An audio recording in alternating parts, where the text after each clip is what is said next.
Assalamualaikum warahmatullahi wabarakatuh. Perkenalkan, kami dari kelompok 3 ingin menjelaskan presentasi kami yang berjudul tentang pajak penghasilan pasal 22. Sebelum masuk ke pembahasan materinya, saya akan memperkenalkan anggota kelompok 3. Yang pertama ada Ahmad Aji Saputra, yang kedua saya Fikri Mardia sebagai moderator, yang ketiga Muhammad Aldi Yoga, dan terakhir Yamelia. Baik, langsung saja kita masuk ke pembahasannya. Yang pertama yang akan dijelaskan oleh Ria Melia. Pada Ria Melia dipersilakan. Pendahuluan, pajak penghasilan pasal 22 ini erat kaitannya dengan penjualan barang tergolong sangat mewah. Hal ini sebagaimana tertuang dalam Peraturan Menteri Keuangan PMK nomor 92 atau PMK 03 tahun 2019. PMK nomor 92 tahun 2019 ini mengatur tentang wajib pajak badan tertentu sebagai pemungut pajak penghasilan dari pembeli atas penjualan barang yang tergolong sangat mewah.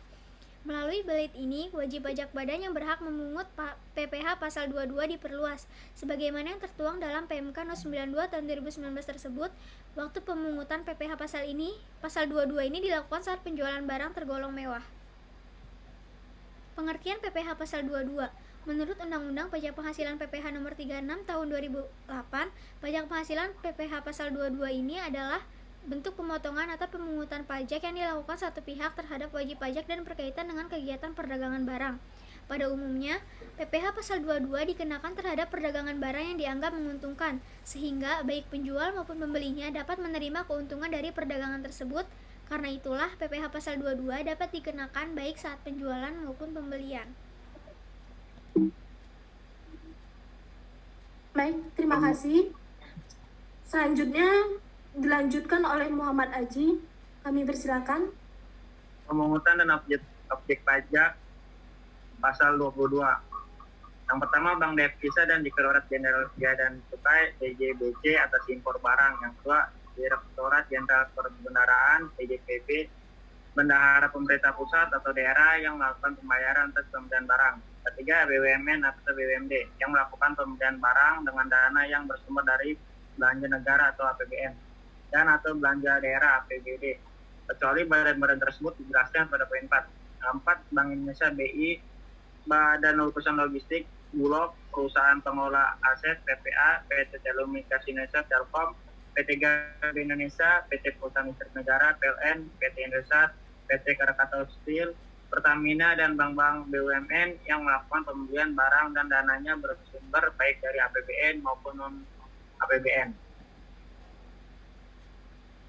Kelima, badan usaha yang bergerak dalam bidang industri semen, industri rokok, industri kertas, industri baja, dan industri otomotif yang ditunjuk oleh Kepala Kantor Pelayanan Pajak atas penjualan hasil produksinya di dalam negeri. Yang keenam, produsen atau importir bahan bakar minyak, gas, dan pelumas atas penjualan bahan bakar minyak, gas, dan pelumas.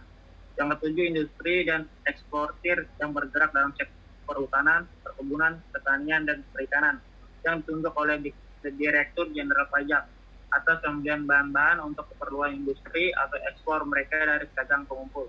Yang kedelapan, wajib pajak badan yang melakukan penjualan barang tergolong sangat mewah.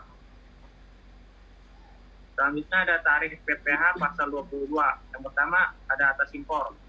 Menggunakan angka pengenali impor atau API dikenakan 2,5% dikali nilai impor. Non API 7,5% dikali nilai impor. Yang tidak dikuasai 7,5% dikali harga jual lelang. Yang kedua ada atas pembelian barang yang dilakukan oleh DJPB, bendahara pemerintah, BUMN atau BUMD, yaitu 1,5% dikali harga pembelian, tidak termasuk PPN dan tidak final. Yang ketiga, atas penjualan hasil produksi ditetapkan berdasarkan keputusan Direktur Jenderal Pajak, yaitu kertas 0,1% dikali DPP PPN tidak final, semen 0,25% dikali DPP PPN tidak final, baja 0,3% dikali DPP PPN tidak final, otomotif 0,45% dikali DPP PPN tidak final. Keempat, atas penjualan hasil produksi atau penyerahan barang oleh produsen atau importir bahan bakar minyak, gas, dan pelumas adalah sebagai berikut. PPh pasal 22 kepada penyalur atau agen bersifat final, selain penyalur atau agen bersifat tidak final. Next. Yang kelima, atas pembelian bahan-bahan untuk keperluan industri atau ekspor dari pedagang pengumpul ditetapkan 0,25% dikali harga pembelian tidak termasuk PPN. Yang keenam, atas impor kedelai, gandum, dan tepung terigu oleh importir yang menggunakan API 0,5% dikali nilai impor. Yang ketujuh, atas penjualan barang mewah, kendaraan bermotor roda 4, mengangkut orang kurang dari 1 orang berupa sedan, jeep, sport utility vehicle atau SUV, multi-purpose vehicle atau MPV, minibus, dan sejenisnya dengan harga jual lebih dari 5 miliar rupiah dan dengan kapasitas silinder lebih dari 3.000 cc sebesar 5% dari harga jual tidak termasuk PPN dan PPNBM. Dan yang terakhir, yang ke-8, untuk yang tidak memiliki NPWP dipotong 100% lebih tinggi dari tarif PPh pasal 22. Selanjutnya akan dilanjutkan oleh Muhammad Aldi Yoga. Kepada Aldi, kamu persilakan. Tata cara pemungutan dan penyetoran PPh pasal 22 atas pembelian barang yang dibiayai dengan APBN atau APBD. 1.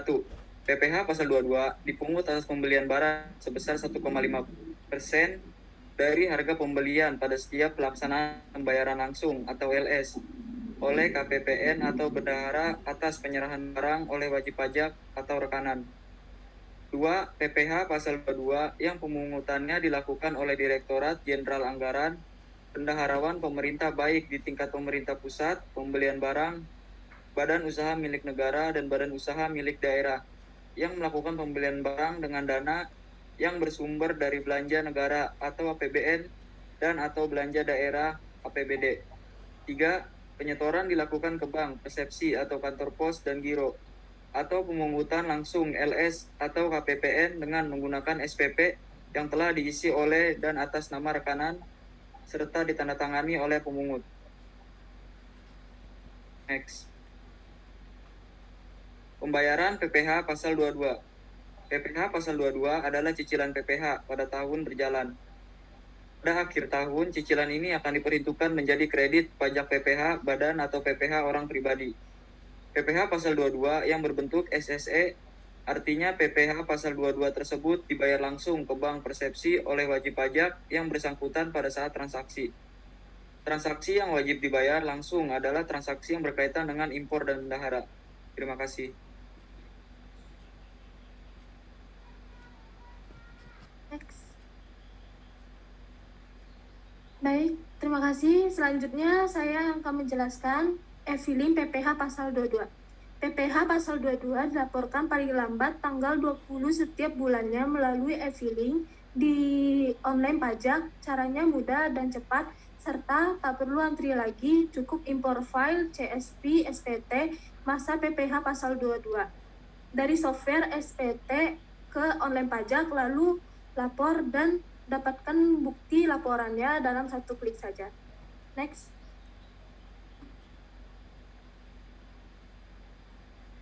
Berikut ini adalah contoh soal. Ini adalah contoh soal dari PPh.